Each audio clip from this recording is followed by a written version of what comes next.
From translation, ISV International Standard Version, this 213th day of the year, today we are reading passages, Isaiah 18-22, Isaiah chapter 18, verses 1-7. Woe to the land of buzzing wings, along the rivers of Cush, which sends envoys by sea, in papyrus vessels over the water. Go, swift messengers, to a nation tall and smooth-skinned, to a people feared far and near, a mighty and conquering nation, a land whose rivers divide it. All you inhabitants of the world and dwellers on earth, when he lifts up a banner on the mountains, you see it. When he blows a trumpet, you hear it. For this is what the Lord has told me. I will quietly look out from my place like shimmering heat in the sunshine, like a cloud of dew in the heat of harvest.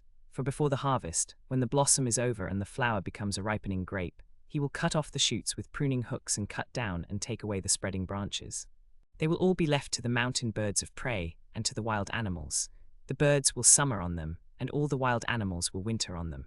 At that time gifts will be brought to the Lord of hosts from a tall and smooth-skinned people, from a people feared far and near, a mighty and conquering nation, whose land the rivers divide, to Mount Zion, the place of the name of the Lord of hosts.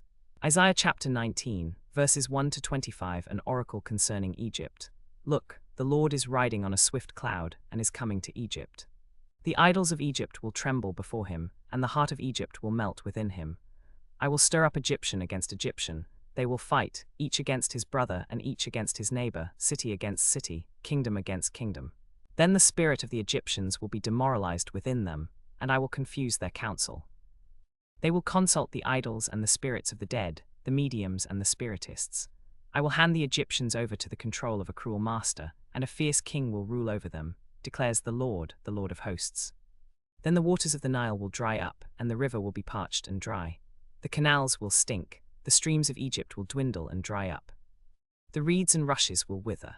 The bulrushes by the Nile, by the edge of the Nile, and all the sown fields by the Nile will become dry, be driven away, and be no more. The fishermen will mourn, and all who cast hooks into the Nile will lament, and those who spread nets on the water will languish. Those who work with flax, combing it and weaving white cloth, will be put to shame. The weavers of fine cloth will be crushed. All the hired workers will be sick at heart. The officials of Zoan are merely fools. Pharaoh's wise counselors give senseless advice. How can you say to Pharaoh, I am a son of the wise, a son of ancient kings? Where then are your wise men? Let them tell you now, and let them know what the Lord of hosts has purposed against Egypt. The officials of Zoan have become fools. The officials of Memphis are deluded. Those who are the cornerstone of her tribes have led Egypt astray.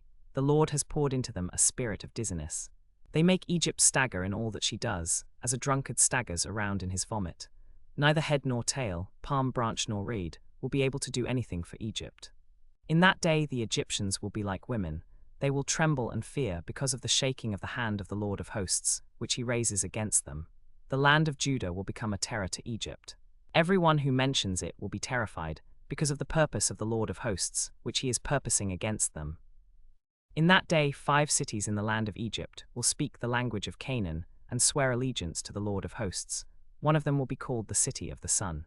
In that day there will be an altar to the Lord in the heart of Egypt, and a monument to the Lord at its border. It will be a sign and a witness to the Lord of hosts in the land of Egypt. When they cry out to the Lord because of oppressors, he will send them a savior and defender, and he will rescue them. The Lord will make himself known to Egypt, and on that day Egypt will know the Lord. They will worship with sacrifices and grain offerings. They will make vows to the Lord and keep them. The Lord will strike Egypt with a plague, striking but healing. Then they will turn to the Lord, and he will respond to their pleas and heal them. In that day there will be a highway from Egypt to Assyria, and Assyria will come into Egypt, and Egypt into Assyria, and the Egyptians will worship with the Assyrians. In that day, Israel will be the third party with Egypt and Assyria, a blessing in the midst of the earth, whom the Lord of hosts will bless, saying, Blessed be Egypt my people, Assyria the work of my hands, and Israel my inheritance. Isaiah chapter 20, verses 1-6. In the year that the commander-in-chief, sent by Sargon king of Assyria, came to Ashdod and fought against it and captured it, at that time the Lord spoke through Isaiah son of Amoz, saying, Go, and remove the sackcloth from your waist, and take your sandals off your feet. He did so, walking naked and barefoot. Then the Lord said, Just as my servant Isaiah has walked naked and barefoot for 3 years as a sign and a portent against Egypt and Cush, so the king of Assyria will lead away the captives of Egypt and the exiles of Cush, young and old alike, naked and barefoot, and with bared buttocks, to Egypt's shame. They will be dismayed and ashamed, because of Cush their hope and Egypt their boast. On that day the inhabitants of the coastland will say, Look at what has happened to our hope, to whom we fled for help to be delivered from the king of Assyria. How will we escape? Isaiah chapter 21, verses 1 to 17, an oracle concerning the desert by the sea. Like whirlwinds sweeping through the Negeb, an invader comes from the desert, from a terrible land. A harsh vision has been shown to me. The traitor betrays, the destroyer destroys. Go up, Elam, lay siege Media. I have brought all groaning to a halt, therefore my loins are filled with anguish. Pains have seized me like the pains of a woman in labor. I am bent over, listening, but I cannot hear. I am dismayed, but I cannot see. My mind reels, horror overwhelms me. The twilight I longed for has been turned for me into trembling. They prepare the table, they spread the rugs, they eat, they drink. Rise up, commanders, anoint the shield. For this is what the Lord has said to me, go, set a lookout. Let him report what he sees. When he sees chariots with teams of horses, riders on donkeys or riders on camels, let him be alert, very alert. Then the lookout cried out, Lord, I stand continually by day on the watchtower, and I am stationed at my guard post every night. Look, here comes a man in a chariot with a team of horses. And he answered, Babylon has fallen, has fallen. All the images of her gods have been shattered on the ground. O my people, threshed and winnowed, what I have heard from the Lord of hosts, the God of Israel, I have declared to you, an oracle concerning Duma. One calls to me from Seir, Watchman, how much of the night is left? Watchman, how much of the night is left? The watchman replies, morning is coming, but also the night. If you would inquire, inquire, come back again. An oracle concerning Arabia, in the thickets of Arabia you will lodge, O caravans of Dedanites. Bring water for the thirsty, O inhabitants of the land of Tema, meet the fugitive with bread. For they have fled from the swords, from the drawn sword, from the bent bow, and from the stress of battle. For this is what the Lord has said to me, within 1 year, as a hired worker counts it, all the splendor of Kedar will come to an end. The remaining number of archers, the warriors of Kedar, will be few. For the Lord, the God of Israel, has spoken. Isaiah chapter 22, verses 1 to 25, an oracle concerning the valley of vision. What is the matter with you, that you have all gone up to the rooftops? O town full of commotion, O city of tumult and joy, your slain were not killed by the sword, nor did they die in battle.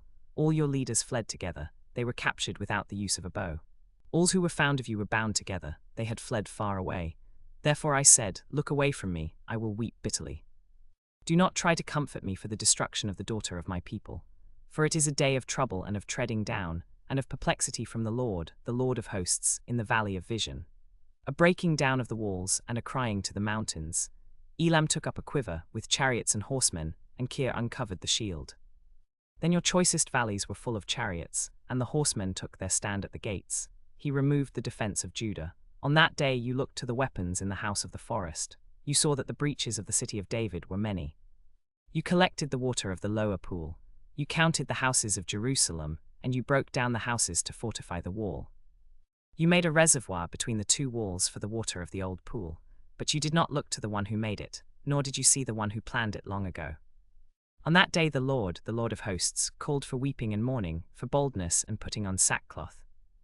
But instead look, joy and gladness, killing oxen and slaughtering sheep, eating meat and drinking wine. Let us eat and drink, for tomorrow we die. The Lord of hosts revealed himself in my ears. Surely this iniquity will not be forgiven you until you die, says the Lord of hosts. This is what the Lord of hosts says. Go say to this steward, to Shebna, who is in charge of the palace, what are you doing here, and who do you have here, that you have hewn a tomb for yourself here, carving out a resting place for yourself on the height, chiseling a dwelling for yourself in the rock? Look, the Lord will hurl you away violently, O mighty man. He will grasp you firmly and roll you up tightly like a ball, and throw you into a wide land. There you will die, and there your splendid chariots will be, you shame of your master's house. I will depose you from your office, and you will be ousted from your position. On that day I will call my servant Eliakim son of Hilkiah, and I will clothe him with your robe and bind your sash around him. I will commit your authority into his hand, and he will become a father to the inhabitants of Jerusalem and to the house of Judah. I will place on his shoulder the key to the house of David. What he opens no one can shut, and what he shuts no one can open. I will drive him like a peg into a firm place. He will become a throne of honor for his father's house. They will hang on him all the glory of his father's house, the offspring and the issue, every small vessel, from the cups to all the jars. In that day, declares the Lord of hosts, the peg that was driven into a firm place will give way. It will be cut down and fall, and the load hanging on it will be cut off, for the Lord has spoken.